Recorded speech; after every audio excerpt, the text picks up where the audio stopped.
Assalamualaikum warahmatullahi wabarakatuh. Salam sejahtera untuk kita semua. Shalom, Om Swastiastu, Namo Buddhaya, dan salam kebajikan. Pada kesempatan kali ini, kami akan mempresentasikan mata kuliah Filsafat Komunikasi dengan dosen pengampu Mbak Dr. Kinkin Yuliati Subarsa Putri, MSI. Kami dari kelompok 6 pertemuan ke-9 kelas B yang beranggotakan Rangga, Ananda Fadila Febriani, Nabila Huwaida, Samuel Santoso, dan Siti Nurama Akbar. Puji syukur senantiasa kami curahkan kepada Tuhan Yang Maha Esa yang telah melimpahkan karunia-Nya sehingga kami di sini mampu menyelesaikan makalah ini tepat waktu guna memenuhi tugas kelompok mata kuliah Filsafat Komunikasi dengan judul Linguistik ketika hubungan akan berakhir dan kaitannya dengan etika dan semiotika dalam filsafat komunikasi. Pada kesempatan kali ini, izinkan kami untuk mengucapkan terima kasih sebesar-besarnya kepada dosen mata kuliah Filsafat Komunikasi Dr. Kinkin Yuliati Subarsa Putri, MSI, CICS, CPR, karena telah memberikan materi kepada kami sehingga kami dapat mengembangkan materi tersebut ke dalam makalah yang kami buat. Kami juga mengucapkan terima kasih kepada seluruh pihak yang turut membantu demi kelancaran makalah ini. Makalah ini masih jauh dari kata sempurna dari segi bahasa, penyusunan, juga penulisannya. Namun, kami yakin makalah ini mampu membawa kami kepada pembelajaran studi ke depannya. Dan keterbatasan waktu juga kemampuan kami akan menerima segala kritik juga saran yang dapat membangun ke depannya guna menjadi acuan kami ke depannya. Selanjutnya akan dibacakan oleh teman saya. Baik, semuanya izin untuk menyampaikan berikutnya, yaitu adalah latar belakang. Saya absen 51, Siti Nurrahma Albert. Komunikasi adalah hal yang sangat berkaitan pada hidup manusia. Manusia tidak dapat terhubung satu sama lain jika suatu komunikasi tidak terbentuk. Komunikasi itu sudah bagaikan dasar dalam kehidupan manusia, di mana manusia adalah makhluk sosial. Komunikasi dapat terwujud apabila kedua pihak sama-sama mengerti pembicaraan. Jenis pesan itu ada dua. Yang pertama, pesan verbal. Pesan verbal adalah jenis pesan yang penyampaiannya secara langsung, di mana pesan verbal tidak melakukan hal lain, namun melakukan komunikasi secara langsung, tidak menggunakan media apapun. Yang kedua, ada pesan nonverbal. Jenis pesan yang penyampaiannya tidak menggunakan kata-kata secara langsung, di mana pesan nonverbal ini mampu berupa simbol, mimik wajah, dan lainnya. Hubungan percintaan merupakan salah satu bahasan yang sangat hangat untuk waktu yang cukup lama. Banyak sekali permasalahan-permasalahan anak muda ketika mereka menjalin hubungan dengan kekasihnya. Komunikasi sendiri adalah hal yang sangat berkaitan pada hidup manusia. Manusia tidak dapat terhubung satu sama lain jika suatu komunikasi tidak terbentuk. Bahkan menurut Tursanto, tahun 2001, komunikasi adalah proses kegiatan pengoperan atau penyampaian warta, berita, atau informasi yang mengandung arti dari satu pihak dan atau seseorang atau tempat kepada pihak seseorang yang lain dalam usaha mendapatkan saling pengertian. Sedangkan menurut Effendi pada tahun 1984, komunikasi adalah peristiwa penyampaian ide manusia.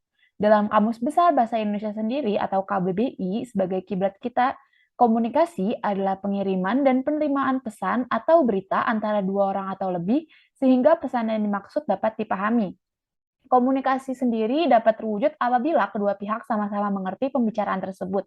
Jika pihak bersangkutan mampu menerima informasi dengan jelas, itu artinya sudah ada komunikasi yang berjalan secara efektif, sebagaimana semestinya. Unsur-unsur komunikasi menurut Harold Laswell dalam buku Deddy Mulyana, Ilmu Komunikasi Suatu Pengantar, cara terbaik untuk mengabarkan komunikasi adalah dengan cara menjawab pertanyaan who says what in which channel to whom with that effect. Di mana komunikasi sendiri dapat dibilang efektif jika komunikan juga komunikator mampu menerima pesan tersebut atau menerima ide yang disampaikan sesuai dengan yang dikatakan oleh Effendi secara baik. Secara umum, jenis pesan terbagi jadi dua, seperti yang saya sudah jelaskan tadi, ada pesan verbal dan pesan nonverbal. Saya dapat menambahkan, pesan verbal sendiri itu hanya dapat dipahami lewat pendengaran, di mana pesan verbal hanya dapat dilakukan jika penerima mendengar langsung pesan tersebut tidak melewati media apapun. Jadi walaupun kita menggunakan indera seperti penglihatan, itu tidak termasuk ke dalam pesan verbal yang langsung ya. Sedangkan untuk pesan nonverbal sendiri, jenis pesan yang penyampaiannya tidak langsung. Jadi pesan nonverbal itu bisa menggunakan simbol-simbol.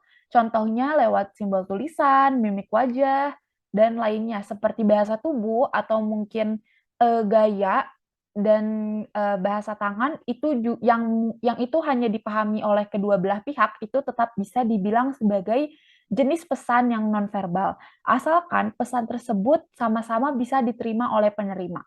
Itu termasuk salah satu komunikasi yang efektif, di mana komunikasi efektif adalah hal yang sangat dibutuhkan. Kenapa kita membahas hubungan percintaan atau hubungan linguistik dalam makalah kita kali ini nanti akan dijelaskan oleh teman saya. Namun, masalah seringkali ditemukan pada remaja saat ini. Dan kami tidak hanya fokus kepada masalah percintaan, tapi kami juga akan fokus kepada hubungan lainnya seperti hubungan keluarga dan juga hubungan pertemanan, di mana seringkali ditemukan masalah umumnya dan masalah yang sering kita temukan itu karena kita menggunakan smartphone sebagai media untuk saling berkabar ataupun bertukar pesan. Karena di sana bisa terjadi kesalahpahaman baik dari nada baca, makna kalimat, dan lain sebagainya.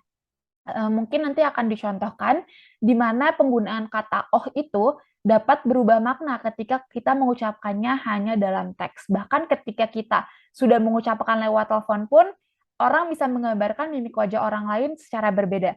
Maka dari itu, kenapa kami mengambil materi ini, hubungan linguistik ketika hubungan akan berakhir, itu karena kami menghubungkan dengan etika dan semiotika yang ada dalam komunikasi demi terwujudnya komunikasi yang efektif. Di mana kita tetap membutuhkan etika ketika kita ingin menjalankan suatu komunikasi yang efektif. Begitu. Mungkin untuk berikutnya akan disampaikan oleh teman saya. Terima kasih. Terima kasih Siti Nurrahma Albar. Selanjutnya, saya Ananda Fadila Febriani, B31, akan membacakan contoh kasus dalam materi kita kali ini. Di sini kasusnya berjudul Tanda Linguistik dalam Hubungan Cinta Akan Berakhir. Linguistik atau ilmu bahasa adalah ilmu yang mempelajari bahasa. Secara sederhana, ilmu yang satu ini adalah ilmu yang berfokus pada bahasa dan penggunaannya sebagai alat komunikasi. Linguistik akan membawamu mempelajari struktur bahasa dan segala aspek yang melingkupinya, termasuk psikologi dan sosiologi. Sebuah studi menunjukkan bahwasannya dari sudut pandang linguistik, hal terakhir dari hubungan cinta dapat diprediksi. Hal ini terbagi secara umum menjadi ilmu-ilmu kognitif, psikologi, dan antropologi. Menurut cara pandang dan metode peneliti, jika ada bahasa cinta, bahasa juga bisa mewakili perasaan dan mengakhiri suatu hubungan. Dilansir dari theguardian.com, berikut adalah tanda-tanda linguistik yang menggambarkan sebuah hubungan cinta akan segera usai.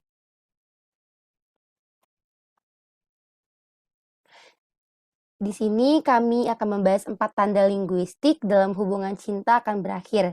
Ciri-cirinya yang pertama adalah marah jika percakapan terputus. Peneliti mengatakan bahwasanya sebagian orang akan merasa marah jika pembicaraan mereka terganggu. Sisanya ada orang yang memahami lawan bicaranya jika pembicaraan mereka terganggu. Ada beberapa konsekuensi yang akan didapatkan ketika seseorang memotong pembicaraan orang lain. Di antaranya yang pertama itu masalah akan diperbesar beberapa orang yang merasa tidak dihargai ketika berbicara. Lalu ada juga orang yang ingin menjauh dari orang yang mengganggu pembicaraan mereka. Dan yang terakhir, banyak sekali konsekuensi sosial yang akan diterima ketika seseorang memotong pembicaraan orang lain dengan tidak hormat. Karena dalam etika komunikasi ini adalah salah satu hal yang tidak boleh dilakukan. Dan yang kedua itu menggunakan huruf kapital saat mengobrol. Banyak orang yang melakukan hal ini ketika seseorang dalam situasi yang membuat dirinya menjadi panik, marah, atau excited terhadap sesuatu. Penggunaan tanda kapital yang berlebihan juga dapat menunjukkan bahwasanya Anda sedang marah atau tidak sabar akan suatu hal yang ingin diketahui. Nah, tetapi untuk sebagian orang, penggunaan huruf kapital ketika melakukan obrolan di media sosial atau di chatting dianggap tidak sopan karena huruf kapital berarti si pengirim pesan ini tengah marah atau jengkel terhadap lawan bicara yang sedang kita ajak untuk berkomunikasi. Lalu yang ketiga, lebih sering mengabaikan pesan teks yang masuk. Nah, ketika pasangan yang cenderung sibuk atau mengabaikan obrolan seringkali melakukan aktivitas serius. Namun di sisi lain, ini bisa menjadi salah satu ciri linguistik bahwa pasangan Anda lebih suka menyendiri atau tidak ingin diganggu oleh pesan teks dari Anda. Dan yang terakhir adalah gunakan kata ganti orang yang berbeda. Nah, ketika pasangan kita sudah tidak memiliki perasaan satu sama lain, mereka cenderung mengganti kata kita dengan aku.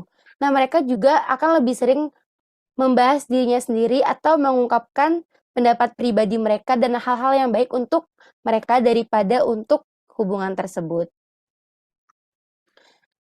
Slide selanjutnya akan dibacakan oleh teman saya.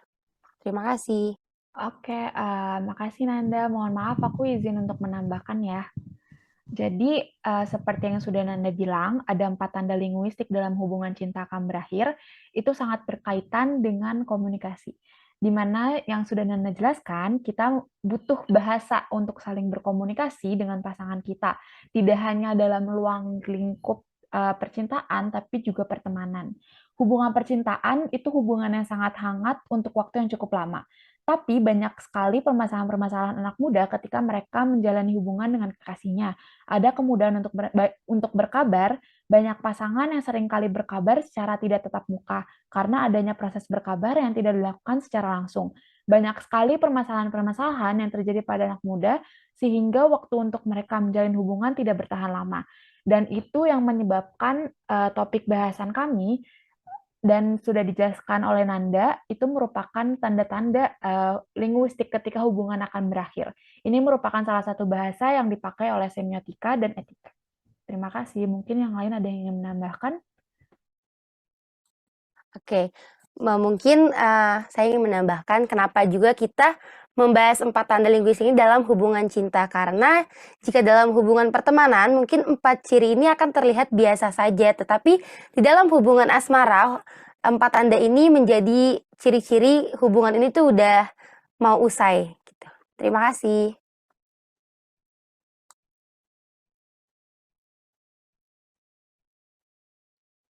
Selanjutnya untuk Nabila dipersilahkan. Oke, baik. Selanjutnya saya Nabila Huwaida B37 akan membacakan pengklasifikasian tanda oleh Peirce.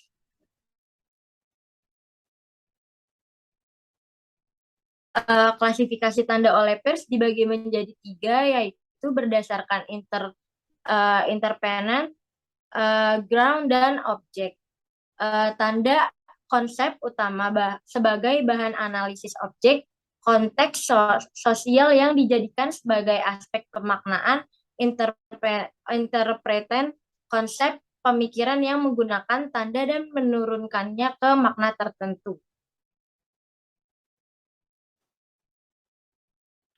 Berikut adalah berdasarkan dari ground. Yang pertama ada kualitas dari kata-kata yang digunakan dalam menyertai tanda tersebut, seperti kata-kata keras, kasar, maupun lembut.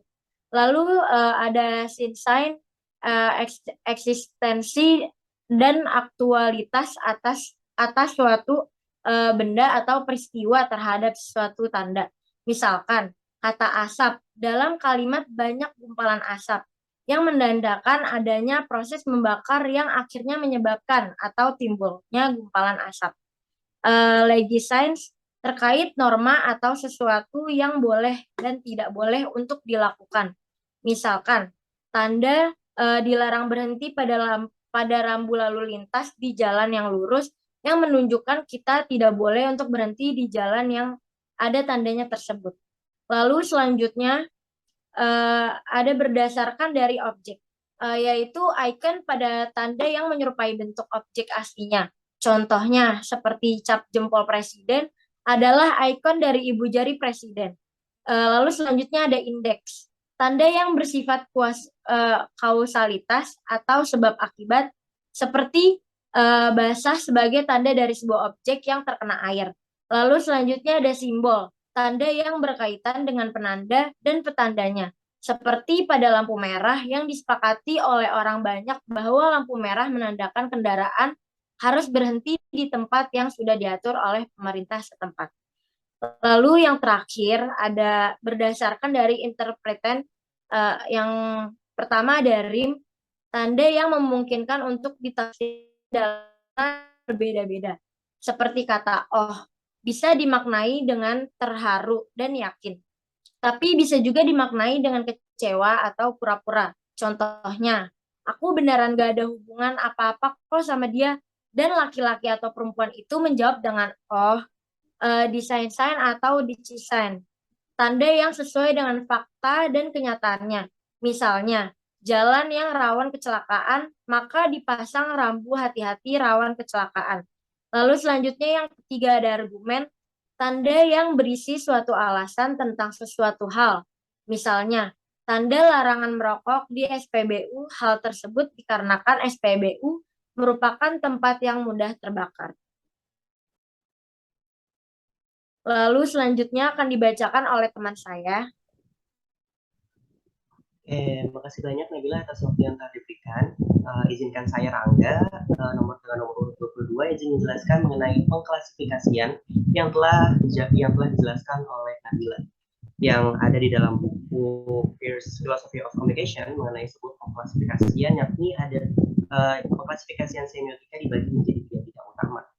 Yang pertama adalah ground. Ground ini ada tandanya bisa dimaknakan berfungsi. Nah, konsep utama yang dijadikan sebagai bahan analisis, di mana di dalam tanda terdapat makna sebagai bentuk interpretasi pesan yang dimaksud. Secara sederhananya, tanda itu cenderung berbentuk visual atau fisik yang ditangkap oleh manusia.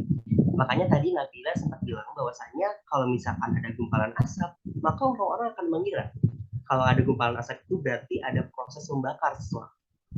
Bisa itu membakar sampah atau ada rumah yang kebakaran, kita bisa memaknakannya dengan lebih. Yang selanjutnya yaitu ada objek atau acuan tanda. Nah, di sini konteks sosial yang dalam implementasinya dijadikan sebagai objek pemaknaan atau yang dirujuk oleh tanda tersebut. Seperti yang sudah disebutkan oleh Nabila juga, bahwasanya kalau ada suatu objek yang basah, berarti objek tersebut ya udah jelas-jelas terkena air gitu. Untuk yang selanjutnya ada interpretan atau penggunaan tanda. Nah, konsep pemikiran dari orang yang menggunakan tanda dan menurunkannya ke suatu makna tertentu atau makna yang ada di dalam benak seseorang tentang objek yang dirujuk sebuah tanda. Tadi Nabila bilang juga nih, kalau misalkan kita itu dilarang untuk merokok di SPBU, ya karena di SPBU itu merupakan tempat yang mudah terbakar. Gitu. Dan untuk penjelasan selanjutnya akan dilanjutkan oleh teman saya El, kepadanya saya persilahkan. Jadi, izinkan saya melanjutkan dari Rangga.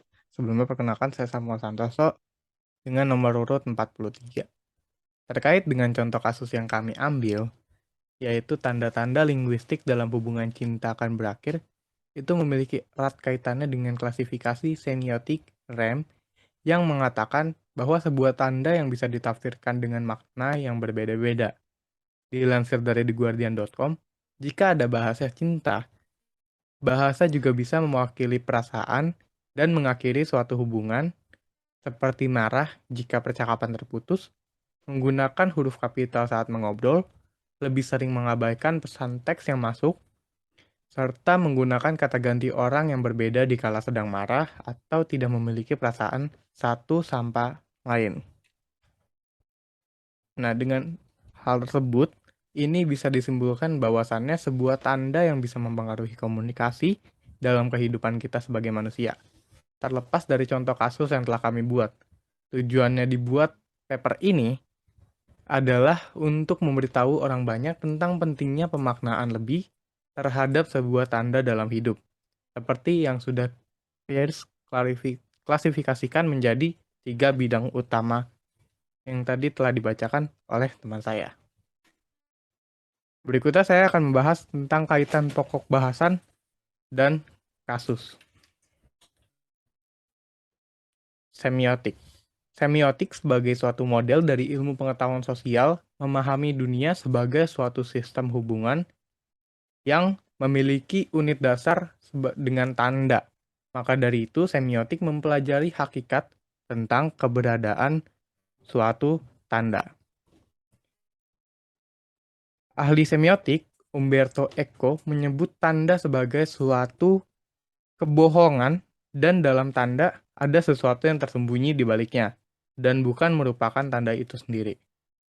Semiotika atau semiotik adalah bidang penelitian yang dimulai dengan sungguh-sungguh dengan pemikiran inovatif Peirce, tetapi itu baru mulai eksplorasi dalam disiplin ilmu arus utama pada akhir 1930-an. Yang sejarah teorinya kita bisa baca pada buku Sejarah Teori Tanda dan Prekursor Semiotika Peirce.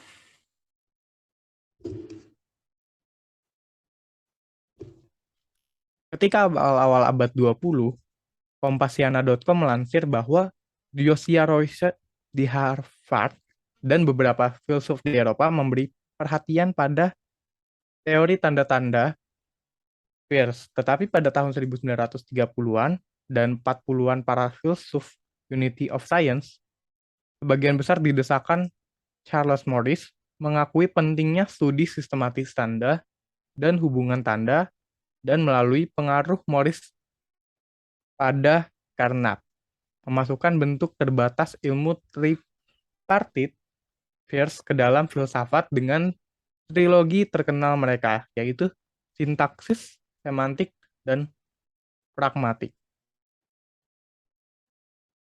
Komunikasi dalam perspektif semiotika merupakan pembangkitan makna atau degeneration of meaning. Secara sederhana, istilah semiotika itu dapat dijelaskan sebagai ilmu yang mengkaji tentang tanda dan makna tanda. Nah, semiotika dapat dikaitkan dengan komunikasi karena penggunaannya yang ada di dalamnya, di mana semiotika merupakan tanda-tanda komunikasi tidak langsung yang bertujuan untuk menginformasikan sesuatu hal. Dan dalam semiotika, seperti yang tadi sudah dijelaskan oleh teman-teman saya, terdapat beberapa tanda, yaitu berdasarkan ground, objek, dan juga berdasarkan interpretan yang sudah dijelaskan. Nah, terkait dengan contoh kasus yang kita ambil, tanda-tanda linis tersebut, hubungan cinta akan berakhir. Nah, itu berkaitan erat dengan klasifikasi semiotik Rem yang mengatakan bahwa sebuah tanda yang bisa ditafsirkan dengan makna yang berbeda-beda. Nah, jika ada bahasa cinta, maka bahasa juga mewakili perasaan dan mengakhiri suatu hubungan. Seperti yang tadi sudah dijelaskan juga, yaitu marah ketika percakapan terputus, atau menggunakan huruf kapital saat mengobrol melalui chat online, dan lebih sering mengabaikan pesan teks yang masuk.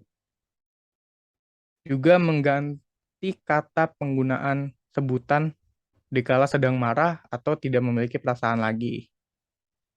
Nah, Peirce menggunakan istilah semiotik ini sebagai sinonim untuk logika, yang merupakan nama untuk formal doktrin tanda-tanda. Untuk Peirce, semiotika itu terdiri dari struktur triadik, yang dalam istilah penyampaiannya menyampaikan hubungan itu akan saling tergantung antara unsur-unsur triad. Semiotika Peirce terutama disusun oleh hubungan triadik tanda interpretan objek. Nah, dalam hal ini, Peirce juga mengatakan bahwa objek adalah sesuatu yang diperjuangkan oleh tanda itu. Misal nih, kata kampus sebagai tanda yang dapat merujuk pada bangunan fisik, di mana mahasiswa belajar objek.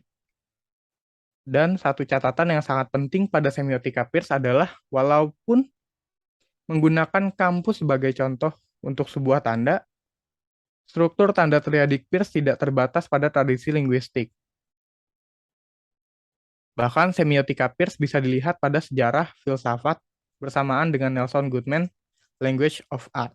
di mana semiotika itu sebagian besar didasarkan pada sistem tanda non-linguistik dan berlawanan dengan Saussure dan Peirce pun mengatakan jangan berasumsi bahwa bersifat paradigmatik untuk makna. Dan menurut Karl Hofland, komunikasi itu adalah suatu usaha sistematis untuk secara tegas membentuk prinsip-prinsip penyampaian informasi dan pembentukan opini dan hubungan. Hofland juga menambahkan komunikasi adalah proses mengubah perilaku orang lain, atau communication is the process to modify the behavior of other individuals. Nah, untuk selanjutnya bisa dilanjutkan oleh teman saya. Baik, terima kasih El untuk waktunya. Dan saya akan melanjutkan pembahasan yang telah El bahas, yaitu mengenai sebuah etika dalam berkomunikasi. Sebelumnya, filsafat merupakan landasan dalam perilaku manusia.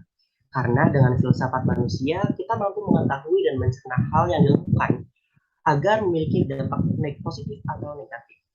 Selain berfilsafat dan menerapkan semiotik dalam berkomunikasi, ada hal yang sangat penting untuk diterapkan, yaitu adalah etika. Etika dalam berkomunikasi juga merupakan kunci awal dari terjadinya komunikasi yang sangat efektif. Bisa dibilang dari ketiga hal ini berkaitan karena sama-sama menjadi awal atau dasar dalam berkomunikasi itu sendiri. Namun, demi mewujudkan komunikasi yang efektif, maka dibutuhkan etika yang baik pada komunikasi.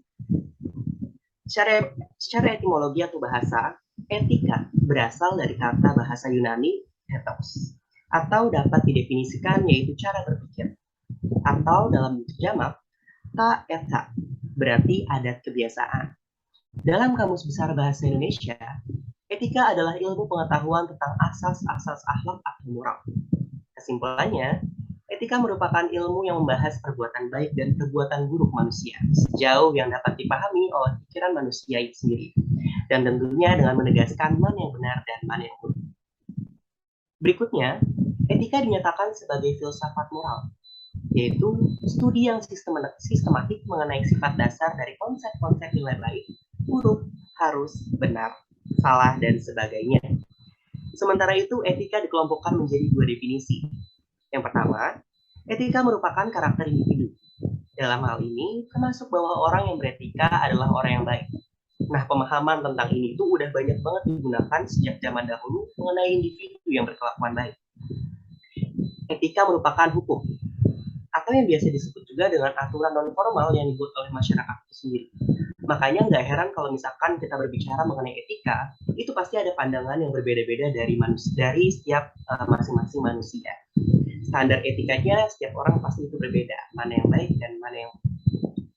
Nah, dari definisi etika yang sudah dijelaskan di atas, kita dapat mengetahui nih bahwa etika itu erat kaitannya dengan 4 hal berikut, yaitu etika dilihat dari segi objek pembahasannya. Nah, etika ini berupaya membahas perbuatan yang dilakukan oleh manusia, apa yang dianggap baik dan apa yang dianggap buruk oleh orang lain atau masyarakat itu sendiri, seperti yang sudah saya jelaskan tadi. Yang kedua yaitu dilihat dari sumbernya. Etika bersumber pada akal pikiran atau yang biasa disebut dengan filsafat. Bisa terbatas, bisa berubah, terus punya kekurangan dan kelebihannya masing-masing. Selain itu juga, hal ini bisa dimanfaatkan untuk membahas beberapa ilmu yang terkait, seperti antropologi, terus psikologi, sosiologi, ilmu politik, ilmu ekonomi, dan sebagainya, masih banyak lagi. Untuk poin ketiga yaitu dilihat dari fungsinya. Nah, etika ini sendiri berfungsi sebagai penilai, penentu, dan penetapan terhadap sesuatu perbuatan yang dilakukan oleh manusia itu sendiri. Yaitu, apakah perbuatan tersebut akan dinilai baik, buruk, mulia, terhormat, ataupun hina, dan sebagainya. Dengan demikian, etika tersebut berperan sebagai konseptor terhadap sejumlah perilaku yang dilaksanakan oleh manusia itu sendiri. Karena etika lebih mengacu kepada pengkajian sistem nilai-nilai yang sudah ada. Dan poin yang terakhir adalah dilihat dari segi sifatnya. Etika bersifat relatif, yakni dapat berubah-ubah sesuai dengan tuntutan. Seperti yang saya bilang bahwa setiap orang mempunyai kadarnya masing-masing untuk menilai seseorang itu mempunyai etika yang baik. Dengan ciri-ciri yang demikian itu, Etika lebih merupakan ilmu pengetahuan yang berhubungan dengan upaya menentukan perbuatan yang dilakukan manusia untuk bisa dikatakan baik dan buruk. Etika dan filsafat tentunya sangat berkaitan.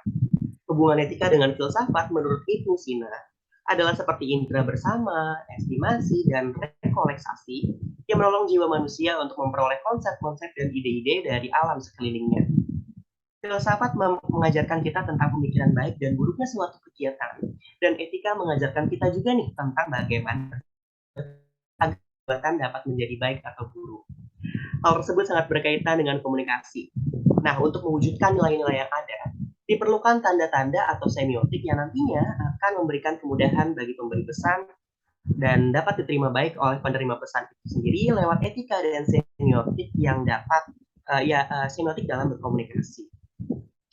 Dan selanjutnya mungkin akan dilanjutkan oleh teman saya, yakni pembahasan mengenai Florence Luhom yang mengidentifikasikan sejumlah orientasi nilai. Kepada teman saya persilakan. Baik, terima kasih. Jadi, Florence Luhom mengidentifikasikan sejumlah orientasi nilai yang nampaknya berkaitan dengan masalah kehidupan dasar. Yang pertama, manusia berhubungan dengan alam atau lingkungan fisik, dalam artinya itu mendominasi hidup dengan atau ditaklukkan alam. Lalu manusia menilai sifat atau hakikat manusia baik atau campuran antara baik dan buruk. Lalu manusia hendaknya bercermin pada masa lalu, masa kini, dan masa yang akan datang. Yang keempat, manusia lebih menyukai aktivitas yang sedang dilakukan, akan dilakukan, atau telah dilakukan. Dan yang terakhir ini adalah manusia menilai hubungan dengan orang lain dalam kedudukan yang langsung, individualis, atau posisi yang sejajar. Nah, dikarenakan komunikasi dikenal sebagai ilmu yang berhubungan dengan berbagai macam ilmu pengetahuan yang lainnya, jadi komunikasi itu mencangkup berbagai bidang yang lainnya juga mencakup aspek komunikasi di dalamnya. Etika komunikasi menggarap standar etis yang digunakan oleh komunikator dan komunikan. Ada 6 perspektif etika komunikasi yang bisa dilihat dari perspektif yang bersangkutan. Yang pertama yang akan kita bahas adalah dari perspektif politik. Etika untuk mengembangkan kebiasaan ilmiah dalam praktik berkomunikasi, membangun sikap adil dengan memilih atas dasar kebebasan, pengutamaan motivasi, dan menanamkan penghargaan atas perbedaan. Lalu yang kedua itu perspektif dari sifat manusia. Sifat manusia yang paling mendasar adalah memiliki kemampuan untuk berpikir dan kemampuan untuk bersemiotika atau memberikan tanda. Nah, ini menandakan bahwa tindakan manusia yang benar-benar manusiawi itu berasal dari pikiran sadar manusia itu sendiri atas apa yang akan dilakukan, sedang dilakukan, dan telah dilakukan. Dan semua itu bebas dilakukan oleh manusia itu sendiri. Dan yang ketiga, perspektif dialogis. Komunikasi merupakan kegiatan atau proses transaksi yang dilakukan oleh dua arah. Sikap dialogis adalah sikap setiap manusia yang berkomunikasi yang ditandai oleh kualitas keutamaan seperti kejujuran, keterbukaan, kerukunan, dan lain sebagainya. Yang keempat ini ada perspektif situasional. Faktor situasional selalu berhubungan dengan nilai moral apapun. Artinya, etika memperhatikan peran dan fungsi komunikator. Nah, standar publik, tingkat kesadaran, tingkat urgensi pelaksanaan komunikator, tujuan dan nilai publik, serta publik untuk komunikasi etis. Yang kelima itu ada perspektif utilitarian. Standar utilitas untuk evaluasi metode komunikasi dan tujuan dapat dilihat dari penggunaan, kesenangan, kegembiraan, dan emosi. Dan yang terakhir, kita akan membahas dari perspektif legal. Perilaku komunikasi yang legal sangat disesuaikan dengan peraturan yang berlaku dan dianggap sebagai perilaku yang etis. Nah, selanjutnya kita akan membahas perspektif tulisan yang akan dibacakan oleh teman saya.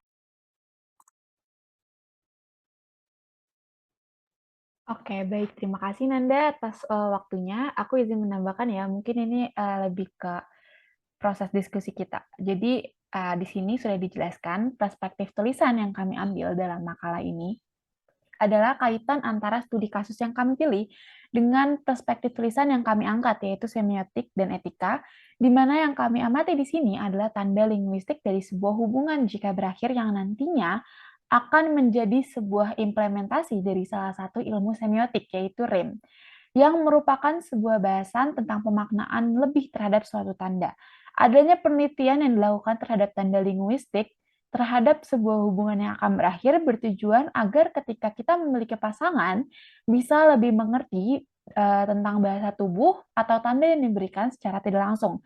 Ketika berkomunikasi yang nantinya bisa berguna untuk lebih memperpanjang usia hubungan antar dua manusia agar bisa selalu melakukan kontak komunikasi. Pemaknaan lebih dari tanda-tanda dalam suatu hubungan memang menjadi alternatif dalam penyampaian pesan. Dan menurut penelitian kami, arti dari tanda linguistik dari sebuah hubungan jika akan berakhir akan bisa berdampak positif jika kita bisa memaknainya dengan benar. Dimana kenapa kita bilang sebuah hubungan yang berakhir itu bisa berdampak positif? Karena kami memiliki tanda-tanda yang yang kami pelajari berikutnya, di mana kita akan bisa lebih aware nih, kita bisa lebih aware sama kasus-kasus yang ada, sama tanda-tanda yang diberikan oleh partner kita, baik dalam percintaan maupun pertemanan, agar sebuah hubungan ini semakin erat, tidak berakhir begitu saja, karena hubungan yang berakhir begitu saja pasti memiliki suatu masalah atau bisa dibilang komunikasinya kurang efektif dalam hubungan itu. Mungkin berikutnya saya serahkan kepada moderator untuk melanjutkan sesi Zoom kali ini. Baik, terima kasih. Untuk melanjutkan materi kali ini, kita akan berdiskusi bersama tentang materi kali ini. Oke, mungkin bisa dimulai dari saya terlebih dahulu untuk memulai sesi diskusi pada kali ini. Terkait dengan pembahasan materi yang sudah kita rangkum, yang sudah kita buat dari awal hingga akhir, saya memiliki contoh studi kasus dalam kehidupan sehari-hari yang pernah saya temukan. Contohnya adalah saya pernah membaca sebuah buku yang judulnya itu adalah Dilarang Gondrong. Itu buku keluaran tahun 2010, mungkin ya sekitar tahun 2010 gitu ya. Nah, di buku itu ada satu kata pemaknaan lebih yang orang-orang tuh masih agak rancu untuk membahasnya, yakni ada orang muda, anak muda, dan pemuda. Nah, dari tiga kata ini orang-orang tuh masih diskusi sampai sekarang, apa sih pemaknaannya itu, kenapa ini beda-beda, kenapa dalam buku tersebut tuh ada tiga kata tersebut gitu. Nah, sepenangkapan saya mengenai tiga kata yang ada di buku Dilarang Gondrong itu, bahwasanya pemuda adalah seseorang yang memang memiliki semangat tinggi untuk memperjuangkan sesuatu, seperti layaknya kita sebagai seorang mahasiswa.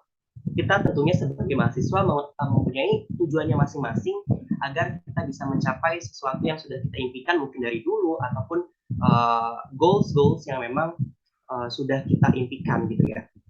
Yang kedua ada anak muda. Anak muda ini kalau misalkan saya bisa maknai, itu mengenai anak seseorang yang mungkin masih dalam pengawasan orang tua, tapi dia sudah memiliki kebebasan. Sepertinya seperti dia kayak suka main, dia suka bersosialisasi dengan siapapun, dia suka melakukan kegiatan dan lain sebagainya. Dan selanjutnya adalah orang muda.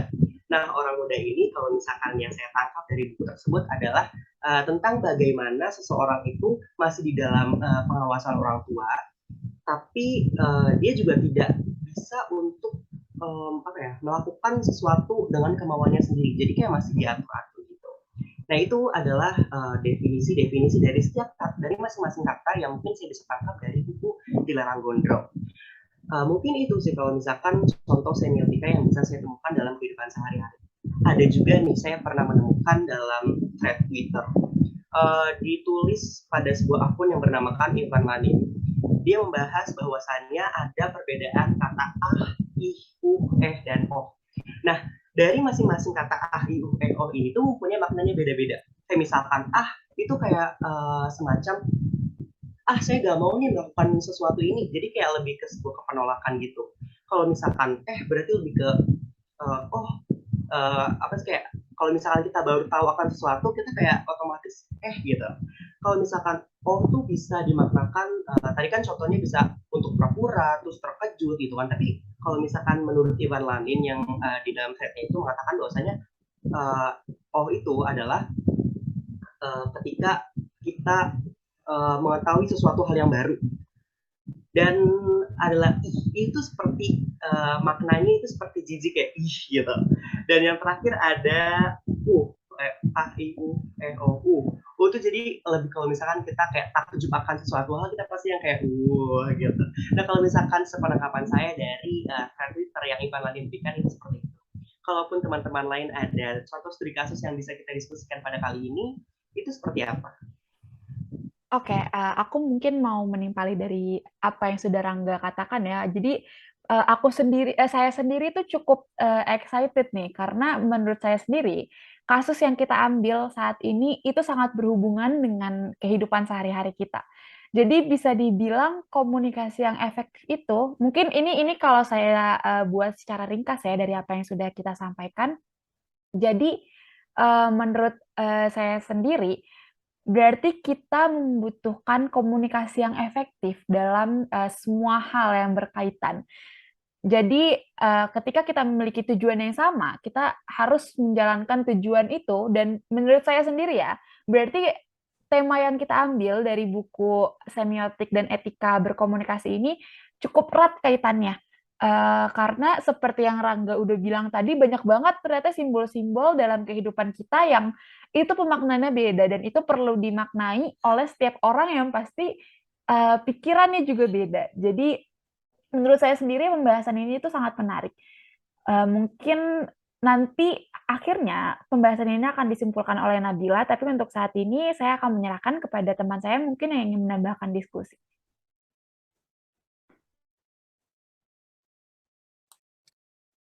Izin menambahkan, mungkin benar banget apa yang dibilang teman saya, bahwa tanda linguistik ini sangat berkaitan erat dengan kehidupan kita sehari-hari. Selain dalam bahasa, tanda linguistik itu bisa ditemukan dalam lingkungan sekitar kita. Contohnya tanda dilarang parkir, tanda dilarang berhenti, tanda dilarang putar balik, dan itu bisa kita jumpai dalam kehidupan sehari-hari. Mungkin juga bisa kita temui di sekitar kampus kita, tanda dilarang membuang sampah sembarangan, tanda dilarang merokok,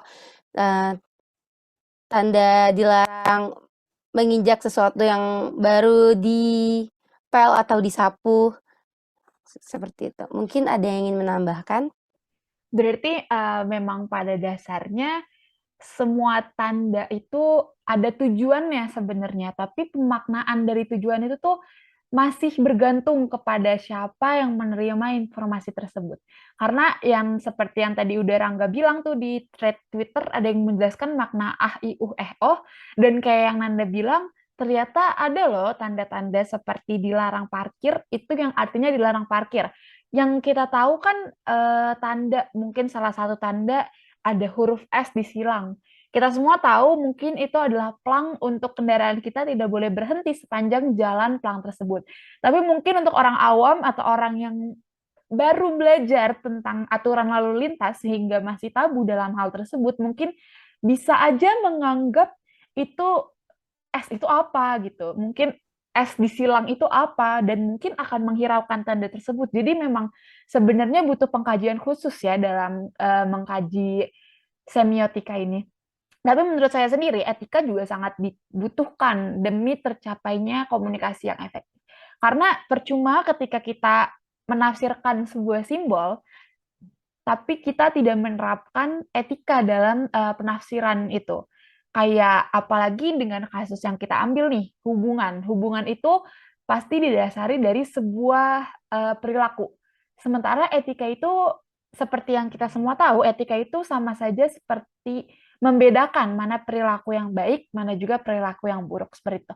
Oke, mungkin untuk teman saya yang lain ada yang ingin menambahkan nih, kira-kira ada nggak? Oke, jadi benar banget apa yang dibilang Nurah. Mungkin ada beberapa orang yang masih belum mengerti tanda-tanda linguistik yang ada di sekitar kita setiap hari gitu loh. Jadi ketika kita memberitahu, karena sifat orang berbeda-beda ya, jadi kita harus mempunyai etika dalam menyampaikan pesan-pesan linguistik tersebut untuk memberi pemahaman kepada orang. Jadi benar banget kalau etika dalam berkomunikasi itu adalah hal nomor 1 yang harus diutamakan.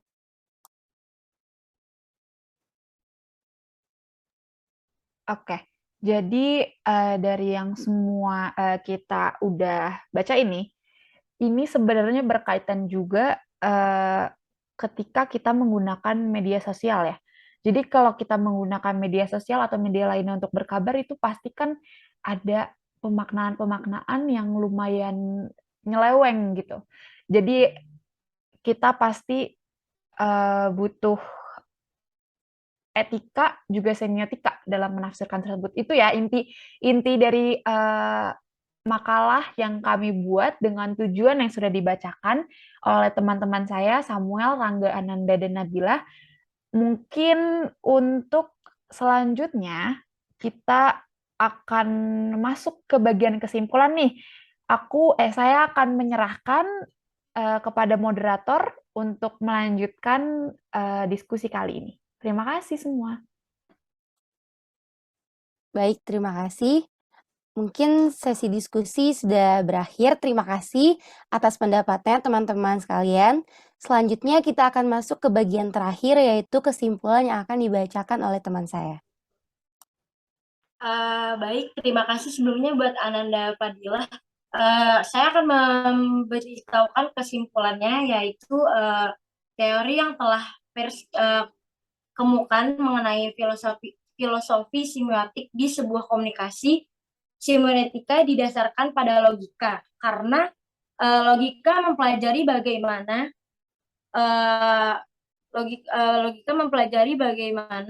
orang bernalar gitu. Sedangkan penalaran itu sendiri dilakukan melalui tanda-tanda yang orang lain gunakan.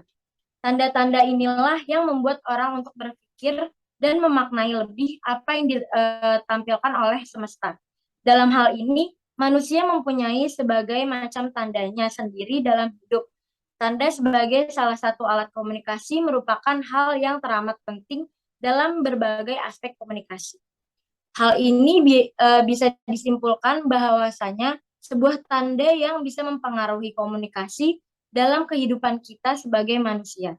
Terlepas dari contoh kasus yang telah kami buat, tujuan dibuatnya paper ini adalah untuk memberitahu banyak orang tentang pentingnya pemaknaan lebih terhadap sebuah tanda hidup, seperti yang sudah Peirce klasifikasikan menjadi bidang utama. Sekian kesimpulan dari saya. Selanjutnya, terima kasih Nabila. Selanjutnya kita masuk ke bagian saran yang akan dibacakan oleh teman saya. Terima kasih atas waktunya Nanda, dan saya akan menjelaskan mengenai saran yang bisa saya sampaikan. Berdasarkan pembahasan di atas, pada dasarnya penilaian dari pandangan setiap orang tentang kita itu berbeda-beda. Dengan harapan yang sudah kami jelaskan di awal, bahwasanya setiap orang mampu untuk menafsirkan atau memaknai sebuah tanda, simbol, ataupun bahasa tubuh dengan benar. Dengan dibacanya makalah ini, besar harapan kami juga masyarakat agar bisa meningkatkan kepekaan, agar selalu bisa menjaga hubungan antar personal dengan orang lain selalu baik. Ketika kita menggunakan media sosial untuk sekedar saling kabar ataupun memberitahu mengenai informasi yang penting, agar lebih melihat sudut pandang lain, agar kita bisa menerima hal positif dari banyaknya semiotika atau tanda yang diberikan oleh orang lain. Sekian dari saran yang saya sampaikan. Selanjutnya saya serahkan kepada moderator. Terima kasih atas waktunya. Baik, terima kasih. Terima kasih untuk teman-teman semuanya. Dan terima kasih juga untuk sesi diskusi yang sudah kita bahas. Semoga materi kali ini bisa kita terapkan di dalam kehidupan sehari-hari, karena sebagaimana yang kita ketahui, materi ini sangat berkaitan erat dengan kehidupan kita sehari-hari. Saya ucapkan terima kasih banyak atas perhatiannya. Kurang dan lebihnya mohon maaf. Wassalamualaikum warahmatullahi wabarakatuh.